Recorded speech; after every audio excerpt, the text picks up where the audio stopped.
Hey, this is Jason King. Want to talk about power. This is a really common theme that we explore in my Tantra workshops for gay, bi, and queer men.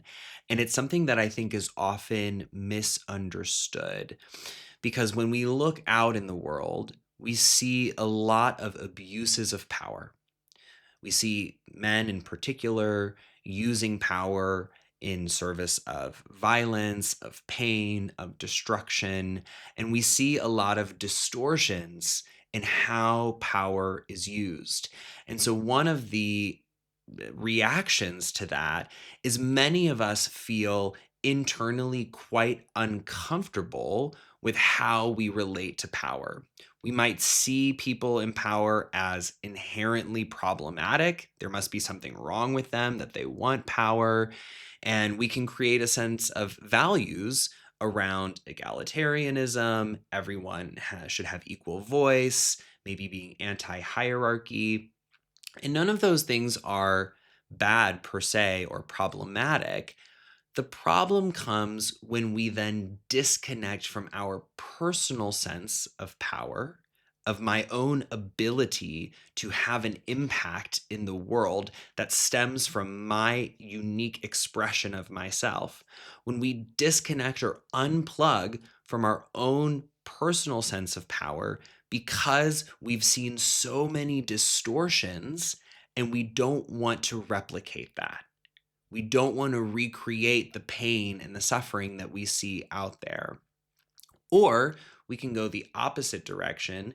We can really leverage our power very, very strongly, but then get burned out very quickly because it's not actually rooted, grounded in a sense of who we are. It's reacting to the world out there.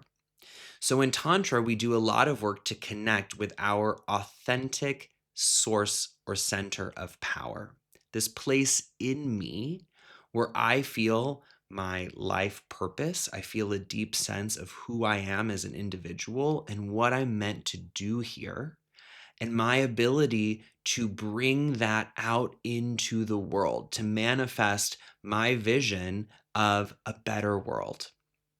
And you might be thinking, what all does this have to do with sex? Sex is this incredible laboratory where we play with many different energies. And in almost all sex, there's some element of power. Oftentimes, that is a power dynamic where one takes power over the other consensually because it's hot, because it's fun. It creates polarity, it turns us on. Many of us long to let go of power. But also, our power can be expressed in our passion and our animalistic energy, this kind of raw expression of our sexuality in a really unfiltered way. And yet, many of us have again disconnected from our personal power through painful experiences in life, especially as queer people. We've often been shamed for who we are. Maybe grew up in families that didn't really see and accept and support our unique and special gifts. And then we came out into a society that gave us very clear molds for what it means to look and live as a gay man.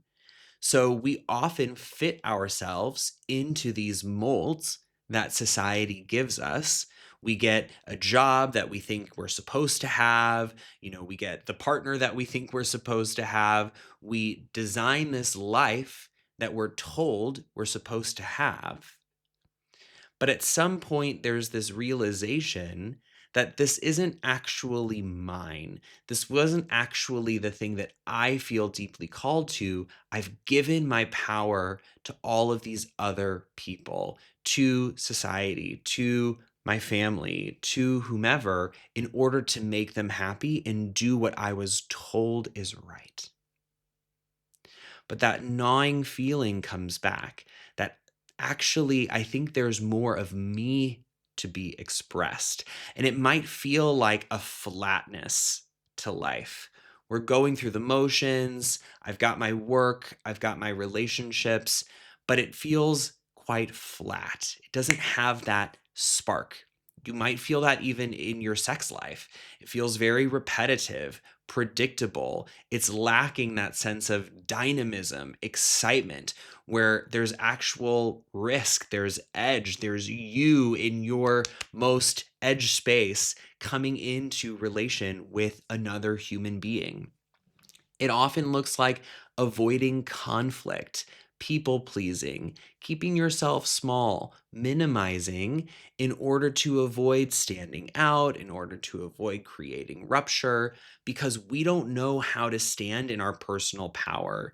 So we don't want anybody to possibly be hurt by us. We also don't want them to attack us because we don't know how to actually navigate those situations. Now, the beautiful thing about Tantra is it gives us this erotic playground to be able to connect back, to plug back in and have this really visceral, felt experience of connecting with my power, of tasting my unique expression of myself in my body. And we do this through erotic practices, embodiment practices, meditations, active meditations, breathwork practices. There's many different tools that we use to help you plug back in. Because often when we do, there's this jolt of like, oh, yes, here I am again. Fuck, I forgot how it feels to feel so connected to my center, to feel so present, to feel so alive. And that's where we have our real sense of purpose come through. That's where we have this sense of I'm doing something that's not just for myself. It's not just fulfilling my own pleasure. It's not just seeking the next hit of dopamine, but actually I'm here for a reason. I have a purpose. And all of that comes when we're able to clear out those blockages that keep us from being really plugged in to our power center. So if you're like, yeah, fuck, this is me.